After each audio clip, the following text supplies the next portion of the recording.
All right, Daniel, welcome to the show. This is going to be a lot of fun, my man. Yes, I'm excited to be here, Craig. Thank you for having me. Yeah, so let's just do a quick, I know we're going to get into like, here's what we discovered in the Discipline Entrepreneur event that we just had recently. The biggest problems that father entrepreneurs are facing in being able to make a lot of money and use that money to buy back their time for their family. But what's been your journey from a single guy running the 9-round kickboxing gym to the serial entrepreneur you are today with 2 kids and a happy marriage? Yeah, so I went to college at the University of South Carolina and went for sports marketing. Thought I wanted to work for a baseball team and be the next Jerry Maguire. And in college, I did an internship at a gym, a specialized gym that trained athletes. And they were supposed to have me help with the marketing department. It was a new company. They didn't know what they were doing. So they threw me on the gym floor to train these professional athletes. We had college and professional athletes. And so while it was not an ideal situation, I realized that I had a passion for fitness and I absolutely loved it. And after I graduated from college, that facility actually hired me on to be a full-time coach there. And then just through a couple of relationships that I had there at the gym, I ended up moving to Charleston to open up a couple of 9-round gyms, sold those. Of course, during this time, I discovered Craig. I always like to share this story, Craig, I found Craig by typing in Google in college, how to get 6-pack abs. And Craig pops up with tournament training and got in his email newsletter and then started following him and met him out in San Diego at the first TT Summit, I guess 2011 maybe, I think, in San Diego. I think so. Yeah, and then we started that relationship, obviously. And then, Craig, you and I, we opened up a couple of Fit Body boot camps here in South Carolina with my wife, Brittany. And now I have 2 kids. I've got a daughter, Blease, who's 3.5 years old, and then a son, Banks, who's 15 months old. So it's definitely been a wild journey, a lot of ups and downs, but they say that the best lessons are through experience. And so I've had a lot of experience over the years. Yeah. What are some of the biggest mistakes that you made in combining the two, being a father and being an entrepreneur? Yeah, I think a lack of planning and preparation would be one. I've always been a hard worker, but I would always just be busy. I wouldn't be productive. And so I think being able to better plan and focus, like you've talked about, Craig, of focusing on accomplishment, not activity. Mm-hmm. Instead of having 15 things on the to-do list, just have 2 priorities on the to-do list, or the accomplishment list, if you will. Knock those things out first, and then you can get to some of the other things that still need to get done, right? But they're not important. They're not money later projects or tasks. So that would be one thing. And then the biggest thing for me, Craig, as far as tying in business and family, it's just communication with my wife. Yeah. We went through a lot of struggles, obviously being business owners together and then trying to run a family. We had a lot of arguments, a lot of tough times. And I would say it's only been the last 18 months. We've really put a lot of focus on communication, planning together with our calendars. And that's been an absolute game changer for us. Yeah. So one of the things that I remember you and Brittany doing was that, when you were hardcore and running the gym together, I think you set a cutoff time during the day for when, you're no longer allowed to talk about the gym. What worked in that aspect, and what have you continuously refined? Yeah, that's a great question. So yeah, we were, coming home, we would be at the dinner table with the kids talking about work, right? We didn't know how to separate work and family life and personal life.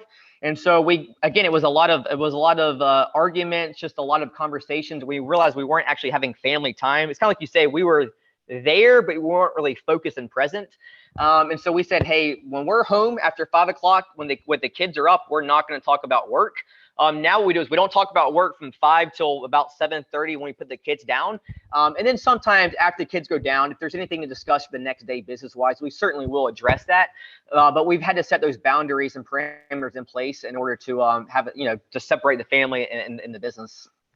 Yeah. So then, with respect to your phone, what do you guys do with your phones? Yeah, so great question. So I like a lot of people, I've been addicted to my phone. And so now what I do is once we get home, I cut off work at 5 o'clock. It's a non-negotiable. Once I cut off work at 5 o'clock, I actually put my phone in the bedroom. For a while, I actually had my wife, Brittany, hide my phone because, again, I was addicted to it. Like, I would literally do whatever I could to get on my phone, whether it's social media, emails, YouTube. I mean, I don't know if you guys saw the Netflix series on the craziness they do with the social media, but it is addicting and it's crazy. So that was one extreme that I had to take for a while. Now I've got a little bit more control. I still put my phone in my bedroom until the kids go to bed. So that's about a 2.5 hour kind of device free, daily ritual that I do now. And it's really helped out. And I think I shared with you, Craig, on the one-day workshop recently that I think the turning point for me was I was on my phone on the couch, supposed to be spending time with my daughter, and Blee said, "Daddy, put your phone in your pocket." And when a 2.5-year-old tells you that, like, it just sunk my heart. And I was like, oh my God, I have a problem and I need to fix this, Yeah, and you know what you shared about hiding the phone. Sometimes you have to go to those extreme measures in order to, use it as a circuit breaker, because it is addiction, and it's very much like someone going cold turkey, going into rehab for alcohol or drug addiction. Like, that is a circuit breaker. And everybody listening to this who struggles with their phone, you might not think you having a problem at that level, but it's so subconscious how often we check our phones. So don't be afraid to do that, to put the phone away and turn it off for a big block of time every day. I think it's a wonderful thing to do. Now, switching from the mistakes that you and I have made in our own lives over to what we learned about at the one-day discipline entrepreneur workshop, we had, 20 fathers in there. And, a lot of them were struggling with time. What did you see as the common mistakes that they were making that, a lot of our listeners are going to resonate with? Yeah, everybody, when everybody has a blank slate of calendar, and hopefully you guys are mapping out your next week, everybody puts the business and the work stuff first in the calendar, and then they try to fill in the personal stuff. And you need to reverse that. It should be the exact opposite. You need to put the personal non-negotiables in the calendar first, right? Put all that stuff in the calendar first, then you can fit in the business stuff. Because Craig and I's goal is we want you to build your business around your life, not your life around your business. That was one thing that a lot of the entrepreneurs that were on the workshop and a lot of coaching clients that work with us in the beginning, that's what their biggest struggle is, and that's something that we can quickly help them change right away. So for example, for me, and Craig, you've talked about this, as I do a donut date every week with my daughter, right? So every single Wednesday morning we do a donut date, and it's a non-negotiable. It goes in the calendar. I don't do anything else around that time because that time is the most precious time of the week for me. It's something that means a lot to me that I started about 1.5 years ago. And that's a non-negotiable. That goes in the calendar, right? All the personal workouts go in the calendar. Date night with my wife, we do that 2 times per month right now on Thursday nights. That goes in the calendar. All the personal stuff goes in the calendar. And then I fit the business stuff in the calendar after that. And I think if people could just understand the power of that and create different systems to have the discipline to do that, it's an absolute game changer.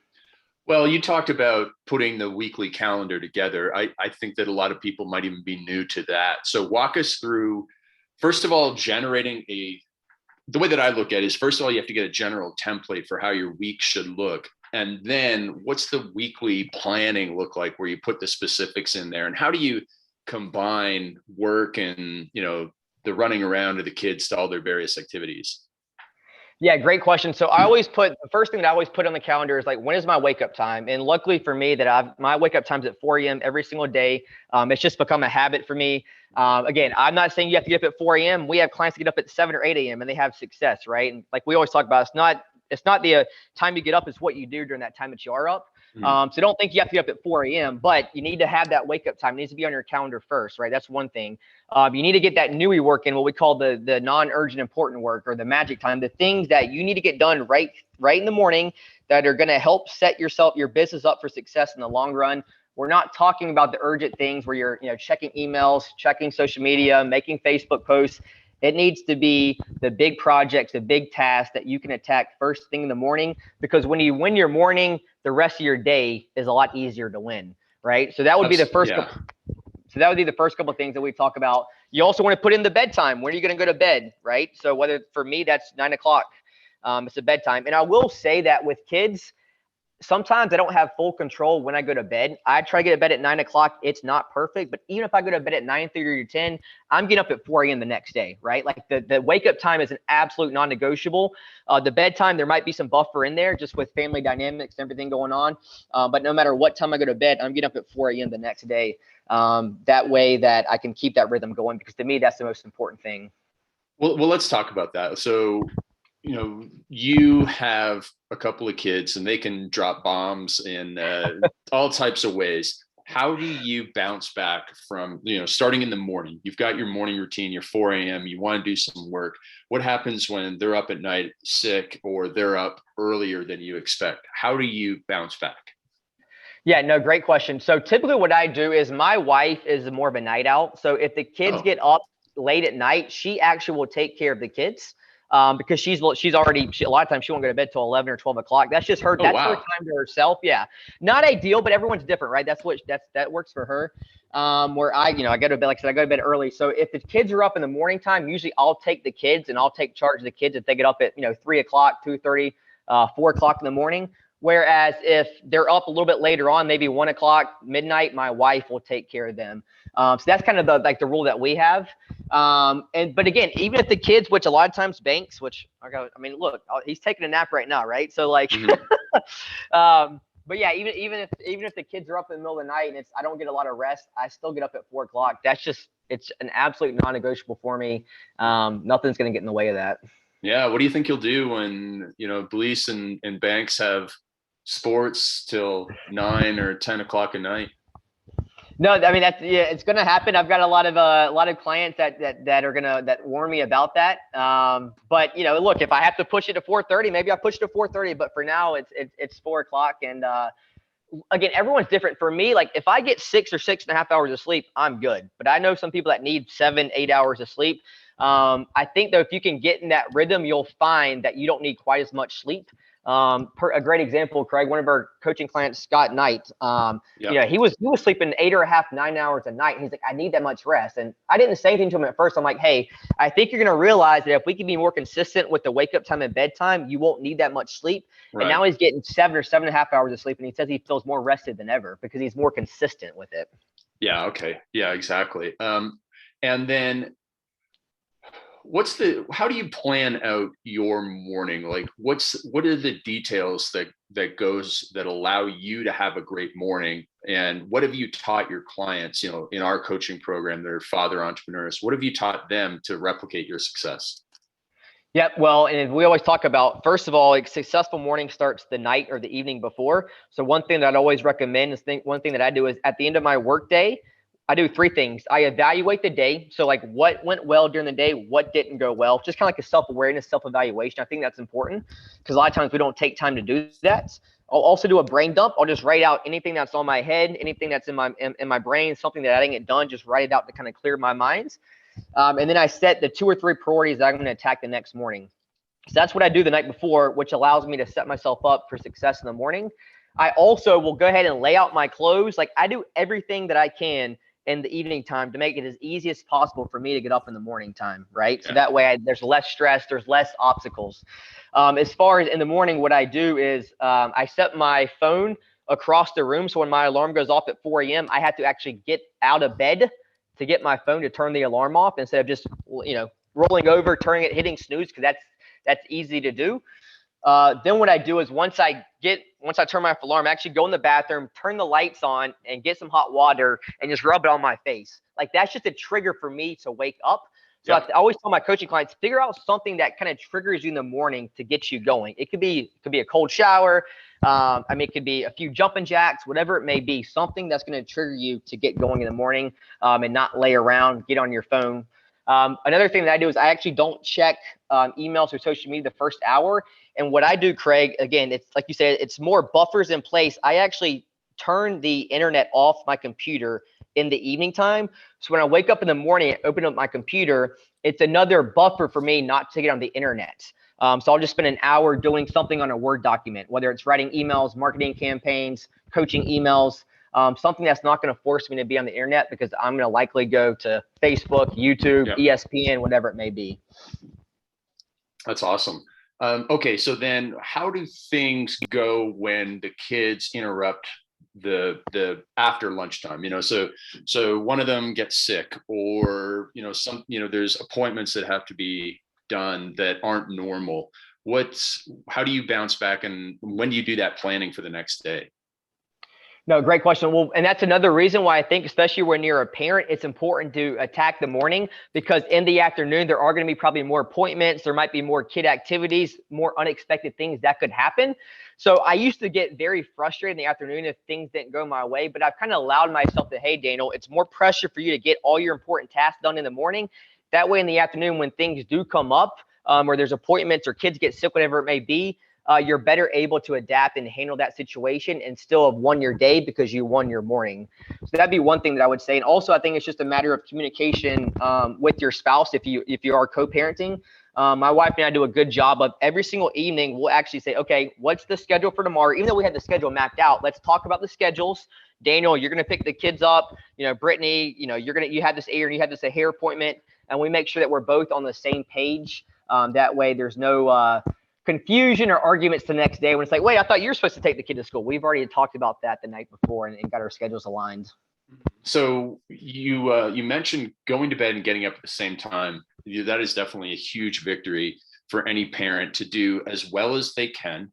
If you only have the choice of one of those two, it's get up at the same time every morning, because that's research proven. It helps you sleep better and do all that sort of stuff and have more energy.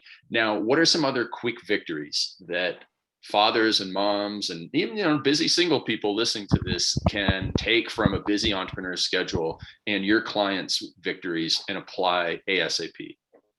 Yeah, and I'm glad you said that, Craig, because I think sometimes we get overwhelmed because we think, oh my gosh, hearing Craig and Daniel talk, I have so many things I need to change with my schedule, my time management, my communication. Pick one small victory or one small low-hanging fruit that you can fix right away. So, for example, if your ideal wake-up time is 6 o'clock and you're getting up at 7 o'clock, don't try to go from 7 to 6 because you're going to set yourself up for failure. Try to get up 5 minutes earlier, right, for the next week or two, because you might be thinking to yourself, well, what's 5 minutes going to do, Daniel? Well, externally, it might not do a whole lot, but internally, it's going to give you confidence. It's going to give you momentum, right? I always say compliance breeds confidence. So the more that you can focus on those small big victories and, make a promise to yourself and actually hit it and complete it, then you're going to build some good habits, some discipline, and some confidence to continue on that path. Yeah, that's definitely true. And, what are some of the mindset issues that parents or entrepreneurs in general come to you with that you need to fix, whether it's around, their lack of belief in getting things done, or whether it's their lack of, their imposter syndrome, that sort of stuff? What are you seeing in entrepreneurs these days that, you just spend so much time fixing? I definitely think the imposter syndrome is big. Everybody looks on social media and everyone's, painting this perfect picture and this great lifestyle and perfect parenting. And I always have to remind my coaching clients that that's not real life, right? That's just a highlight reel. Most people's Facebook is the highlight reel. Mm-hmm. So don't get caught up in the imposter syndrome, because that's definitely a big thing. And also think that, it's funny, Craig, because we have a saying at ETR that success loves speed, and I certainly agree with that. But I also think that I think as entrepreneurs, as a byproduct, we always want that next thing. We're not patient. I think you can be patient and persistent. Those two things can be true.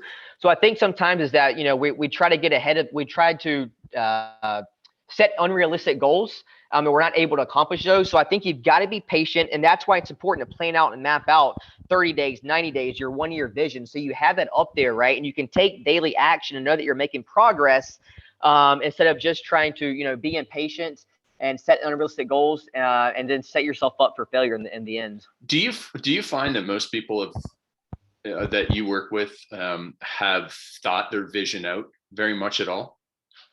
No, I mean, when I have people go to the vision, when they join our coaching program, a lot of times that's the first time they've ever done that. Yeah. And what big breakthroughs do they tend to have? Do they have insights around, oh my gosh, I can't believe I was spending time on that? Or do they have more breakthroughs around, oh my gosh, I didn't realize that's what I really wanted and what I didn't want? I think both. I think realizing what they wanted and didn't want, and also realizing, oh my gosh, I always knew I wanted that. But when I actually look at the actions that I'm taking, they're not aligning with that vision that I want 1 year or 5 years from now. I think that's a big thing. It's the misalignment. So how do you get them aligned? Great question. So the first thing I'd say is, okay, well, if this is your vision, let's look at the action that you're taking right now. Is that aligned, right? Is it aligned? And a lot of times it's not. And then it's like, okay, well, let's do this. What can we do in the next 24 hours to start aligning for that vision, and then 48 hours, then 72 hours, and start kind of building that roadmap there and getting small baby steps in order to go from this direction, right, to the other direction towards the vision that you want to go. Yeah. One thing that you mentioned early in the interview, when you were younger, or even, up until a couple of years ago, is you're a hard worker. You got up, no planning preparation, and you just kind of probably bounced from one thing to another. What do you see as being, when it comes to activity and productivity, what do you see as being a common, issue for new clients coming in and just the people that you speak with? And how can you get those folks on track as quickly as possible? Yeah, I mean, I one of the things I say is I do not want you to do a to-do list at all anymore. Like, you got to get rid of the to-do list, because I think it's just, to me, it's just a killer, because again, it makes you feel good, right? Because you check 20 things off the list, but when you go back and actually look at what you did, it was all admin tasks. It was all we call, Craig, $10 per hour task. Yeah. So one thing that I say is no more to-do list. It's just an accomplishment list. There should be no more than 3 to 4 things on that list for each day. And then also it's 2 in the time journal too, Craig, right? So we have clients do a time journal, write out everything you're doing every 20 minutes for a day or two during your work day. And then we need to go through and figure out, okay, what of those tasks are $10, $15, $20 per hour tasks? And how can we start either delegating, automating, or deleting those tasks off of your plate? That way we can narrow it down to the big priorities and stay in your zone of genius, as an entrepreneur and CEO of your business. So a lot of people are going to resist that automate and delegate and eliminate.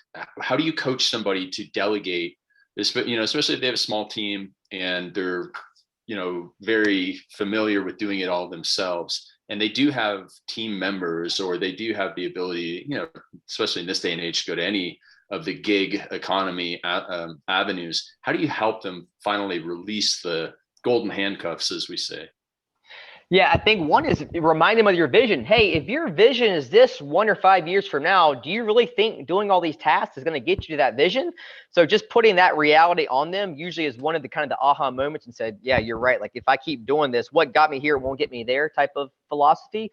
So that's one thing I would say. And 2 is, again, I'm all about picking the low hanging fruit, right? Some people might think, well, you should start off delegating what's going to have the greatest return on your investment. But here's the problem: is what if that actual task that you're trying to delegate is so daunting, right, and so big that it's going to take you 3 or 6 months to try to delegate off? Why not pick the low-hanging fruit, that small little delegation or task that you can delegate right away? That's going to help you gain confidence in your team member, right? That's going to allow you to understand, okay, well, this is how I can delegate that off. Now I know what the process is like. And then we can start chipping away at some of those bigger tasks and delegating those off to other people, whether it's on your team or VA or whatever it may be. So that leads to leadership, which, you've done a great job as a leader over time in the Fit Body Bootcamp and that we own together, and in our business. So how do you help, first of all, define good leadership as an entrepreneur, as a father entrepreneur, and let's actually define that good leadership, and then say, how does that carry over into being a good leader at home too? That's a great question. To me, a great leader is someone that can empower others. And then also a great leader to me is somebody that can let their ego go. And what I mean by that is, I think as entrepreneurs, we have this ego and we think that we're the best at everything. And I always have to remind people, like, 95% of the things that you're doing, other people can do just as well, is not better than you. Yeah. And just dropping that ego can be a big relief. And realize that it's not all about you. In order to grow a business, you're going to have help. If you want to scale, you're going to have team members help you get there. So 1 is letting your ego go. And then 2 is being able to know where you want to go. If you don't know where you want to go in your business, how can you get other people to go there with you? How can you rally them? So that's number 2. And then is expectations. I think a lot of times leaders lack the expectations for their team members, and it's that whole circle of feedback, right? So there's a great podcast by Craig Rochelle, and he's got a receiving and giving feedback podcast. I'd recommend everybody checking on YouTube. It's like 20 minutes each way, and what's that YouTube video, Craig Rochelle. Okay. He's been mentored by John C. Maxwell. He's actually a preacher at a big church in Oklahoma. He's a business guy as well. But he's a really, really talented guy and really smart leader. That was a game change for me on just learning how to give proper feedback and create a feedback culture in your business, in your company. That way you feel comfortable giving feedback, and then your team members they thrive for feedback. They want feedback because they know that's how they're going to get better and that's how they're going to grow within your company. How do you give feedback the right way? Like, if somebody's coming in and they're thinking themselves, I'm the boss and I tell people what to do, how do they get themselves to understand the better way of giving feedback? And how on earth do they get used to getting feedback and receiving it? Great question. So one thing about, when you're giving feedback, it's got to be timely. And I know this was a crutch for me for many years, is that let's just say I would see a coach doing something wrong or that was not met my expectations. And I would just let it go because oh, it's a small thing. I'm going to let it go, right? I'll address it later on because I don't like confrontation. I'm not a confrontational guy. So I would never address it. And then that little one thing would turn into a bigger thing and a bigger thing and a bigger thing, right? And then it was like I was scared to death to have that conversation. But if I would have had the conversation in the get-go, it would have been much easier to have that conversation. And that team member would have taken a lot more because well, Daniel, you let me get away with this for 6 months. Why are you now just telling me that I've been doing this wrong? So I think it's got to be timely. It's got to be specific, and you have to do it in a way where you take extreme ownership first. Hey, you know what? Perhaps I didn't do a good enough job of showing you the proper way to do this, so I'm going to take ownership of that. That's my fault. But moving forward, let's make sure that we do it like this. So I take ownership first, so they kind of they let go of that barrier. And then also, if you notice, I don't say you, I say we, or let's. So that way to combine team effort, and it's not like I'm pointing the finger at them. I'm really pointing the finger at me. That's powerful. So then, how do you start off those difficult conversations when you're having them with your kids? Your kids might not be old enough to have too many difficult conversations with, but how do you take that communication style and take it home? That's a great question. I always try to turn it into a positive, and instead of saying something negative, I try to reframe it. And I'm trying to think of it to give an example. So let's say that my daughter is throwing a temper tantrum, which at 3.5 years old sometimes happens. Instead of just saying, please stop that, it's like, please, let's make sure that we're not getting upset. That's not going to solve the situation. I guess that's a bad example, but basically what I'm saying is that instead of saying no, you need to reframe it into a positive, because that's what they're going to relate it to, instead of just always trying to, reprimand them. Well, you have the daddy-daughter donut day every Wednesday. Why don't you talk about the power of rituals with kids, but also then as a leader in the business and the meetings that you have with your team? Yeah. So, and I honestly don't remember why I decided to take my daughter to the first donut date about 1.5 years ago. I remember it very vividly because we sat outside and I was like, man, this is such a fun experience. I should start doing this every single week. And that's kind of how it came about. And one thing that I also started doing was, and I'll explain why this is important, is I started sharing it on Facebook. So every single Wednesday, I would take a picture of us, like a selfie, and I would post it in donut date. And the reason that I did that is because it's not that I was looking to try to brag or like put myself in a higher light in front of everybody. But what I was trying to do was I wanted that extra accountability system, because I knew if people expected it every single week, right? There might be a Wednesday morning where I'm like, oh, like I've got a lot going on, or I just don't have time for this, right? But I'm like, no, people expect to see a picture and to see a post every single Wednesday morning. And so that was really powerful for me. And so now I think I missed 2 Wednesdays in 1.5 years for just, various emergency situations. But every single Wednesday morning, we do a donut date. And it's been a great ritual. I'm sure I'll invite my son to it pretty soon. He's, I think, 15 months. So we'll maybe wait till he's two years old, and we'll add him to that as well. And maybe even do like a bagel Friday, waffle Tuesday. I don't know. We'll see where we can go with that. As far as, rituals with the team as well, is I'm all about consistency. And one thing that I have to give you credit for, Craig, is your weekly team email that you send out. You send it out for, many years now. And that's something that I do. I know you send yours out on Wednesday to us. I send a weekly team email every single Friday to my team. It's a great way to communicate with my staff. It's consistent every single Friday. And it's a great way to align the team on, what's happened this past week, where are we going next week. It's also a great way for me to give shout outs to the team. I know for you, Craig, every time you send an email, I'm like, ooh, like I want to see who's Craig is highlighting this week. Yeah. And so I've really taken that as well, because I always like to say, what gets recognized gets repeated. Yeah, so one of the things that you've always done a great job of is getting team events going for within your company. So, we talked about delegating to the team and rewarding them a little bit and recognizing them. How do you bring them together on great stuff like the Toys for Tots charity drive that you do? And how does that translate into a better business? Yeah, great question. So one thing I do is I try every single quarter, we try to do some type of team outing or team gathering, whether it's going to the local minor league baseball game. We Oh, went wow. to a soccer game maybe a month ago. We have a minor league soccer team here in Charleston. Doing the soccer team. We've done bowling. We've done an escape room. We do charity stuff, Toys for Tots. Right now, we're doing a food drive, and we're trying to donate 2,021 pounds with our team and our gym as well. So I'm a big believer in giving back and then also having team gatherings, because I think it's really important to bring everybody together and to get outside of the work environment. And it's also cool too, because a lot of these team outings, we encourage our team members to bring their spouse or their kids as well, because I think it's important that the spouse and the kids get to see, right, the rest of the team, and oh my gosh, daddy's company or daddy's boss really cares about them. So I think that's really important as well, to get the entire family to buy in.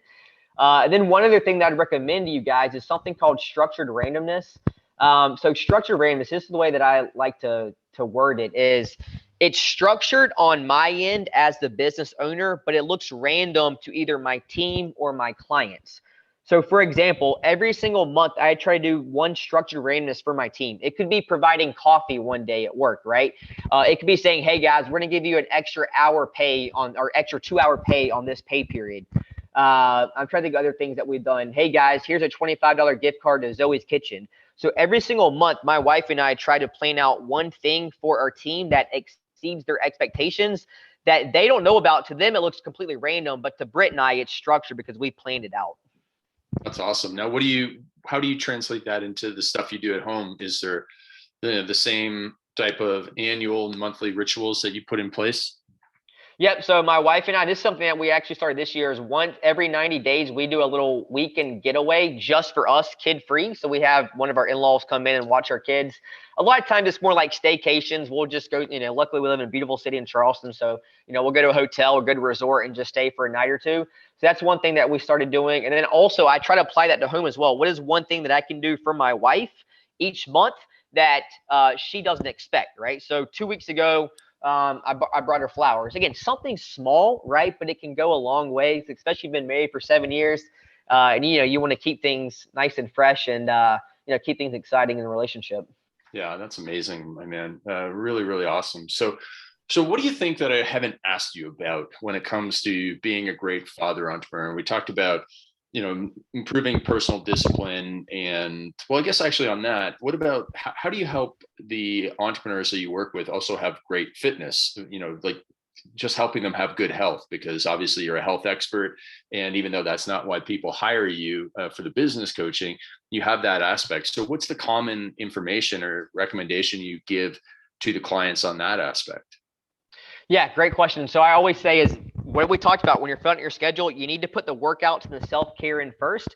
I always recommend people, let's start out working out 3 days per week, right? Because I see two things. One is I see entrepreneurs that are working out 6 days per week, and they're at the gym for 90 minutes and they're just overtrained, right? They're already stressed to the max, and they're overdoing it. So that's on one extreme. Or I see other people that are not taking care of themselves at all and not exercising at all. So I always try to say, let's try to meet in the middle. Let's see if we can do 3 days per week. Another thing that I'm really bullish on, Craig, is I'm a big believer in taking daily walks. Now, I know it depends on where you live, the time of year, but I actually take 2 to 3 15-minute walks every single day. I usually take one mid-morning, one in the afternoon, sometimes one in the evening, depending on the weather and the time of year. I think this weekend say like daylight saving time, so it'll start getting dark a little bit earlier, which is a little more challenging.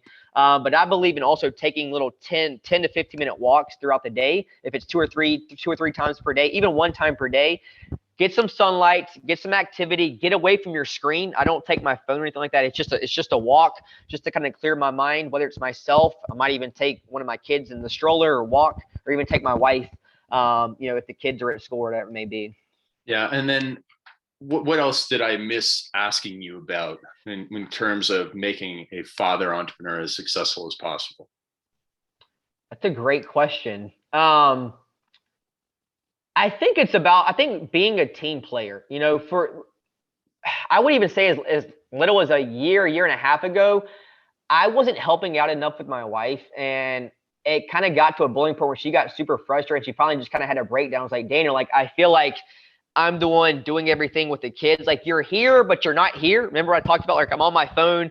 Maybe I'm in the living room and I'm not really paying attention to the kids, and she's having to deal with them and to take care of them. So I think just being a better team player, and even taking turns, like, okay, tonight you're going to take, you'll do the kids' bedtime. Tomorrow night, I'll do the kids' bedtime, and being co-parenting and having those open conversations, and saying, hey, if you're frustrated about something, talk to me about it. Like, let's not hold it in, because that's not going to solve any issues. Let's make sure that we get everything out on the table, and that we work together as a team. I can't imagine how single parents do it. I mean, my mom raised me by herself. My parents got divorced when I was super young. So I was raised by a single mom, and I don't know how she did it. So if you are a single parent out there, kudos to you. But you know what? I bet at the time my wife would have said she felt like a single parent because I wasn't stepping up to the plate as a father. Thank God I was able to turn that around. And now we have a great relationship, obviously as spouses, but also as parents. But it took, there were some rough patches there where I think being the only child and being naturally selfish, I didn't really understand what it meant to be a good father. I love my father to death. Don't get me wrong, but he wasn't super active in my life. And so sometimes I think the way that your upbringing is, that's how you're naturally going to be as a parent. So I wanted to break that cycle, and I'm glad I did it sooner than later, because if we have, if we're going to have more kids, I'm sure, I don't want it to go down that road again. And what do you do now in order to give Britt a break? Like, what do you guys have scheduled, and what's also random? I'm so glad you asked that. Actually, one thing that we do now is when we're building out our weekly calendar, typically what we'll do is she'll block off 2 to 3 hours, 2 days per week for her. And I'll make sure that I block that time off in my schedule, so I don't have any calls, I don't have any meetings, anything going on. And that way she can go out, whether it's running errands, getting work done. I mean, she's obviously with the gym, she's an owner, and then she has her own little passion project, if you will, that she wants to work on as well. So just being able to have that in the calendar, and then me protect that time so she can have that time to herself, has been a big blessing for her and for me as well, because it allows me to have more time with the kids, because I'm more focused and I have to be fully focused on them, because I'm the only parent around during that time. and if you could go back in time, Daniel, and give your pre-kid self advice, or give advice to the younger entrepreneurs, both men and women who are on here, who want to, grow business and have a great family, is what would you have done different in preparing for this? Man, that's a really good question, Craig. You hit me with that one. I think a couple things. I think one is, and I don't mean that you need to work harder, because you can still work smarter, but being on both sides of the fence of being an entrepreneur, not having kids, and then being an entrepreneur and having kids, it's so much more challenging with kids, obviously, right? Because you have so many more responsibilities. You don't have nearly as much time because you have other responsibilities and obligations. So I would say one is, if you don't have any kids right now, but you want to have a family, leverage this time right now that you have pre-kids, and leverage as much as you can, because you're not going to have nearly as much time as you think once you do have kids. That'd be one thing. And two is, I would say, go ahead and set that vision now. Like, don't wait until you have a family to set that vision. Set that vision now, so you can start working towards that vision even before it comes to fruition. And maybe you're going to allow that vision to happen sooner, because you've already put it into place, and it's going to manifest itself. Got it. And then, going back to the one-day entrepreneur event we did, we had 20 or so entrepreneurs in the room, most of them doing multiple six figures, some of them doing seven figures, and some of them doing even more than that. And, the common struggles and everything that they were asking about. Was there any other lessons that you took from that day that you want to share right now? Yeah.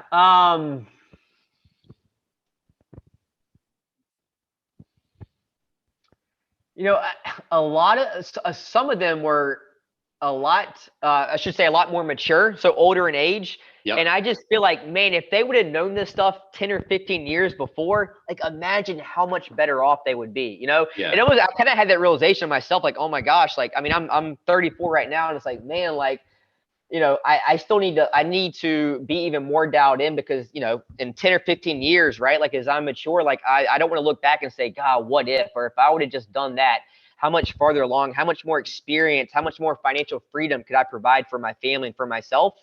So that was kind of a realization moment for me, of just looking ahead and being like, God, like, I've got to be able to take action now. I don't want to wait until 10 or 15 years from now to live out my dreams. And what does that look like, being more dialed in for you? Yeah, so I think a couple things. I think one is continuing to eliminate the noise and the shiny object syndrome. I'm pretty clear as far as my vision and where I want to go, as far as where I want to be in 5 years, living at our dream home on Daniel Island. I've been very vocal about that. We want to have 2 more kids. I want to be able to continue to pour into this coaching program, to be able to build some other coaches under us, and be able to really grow it and work it on a higher level, and create just an amazing coaching program, helping thousands of entrepreneurs all across the world live out their dreams. Mm-hmm. And then, I love the fitness industry, but I know that I have a higher calling. And so, 10 years ago, I would have said I want to be a gym owner forever. That's not where I want to be right now, right? In 10 years.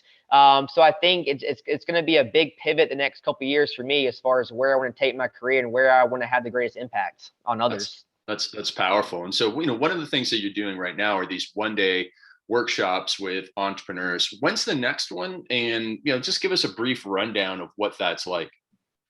Yeah. So the next one's going to be on January 7th.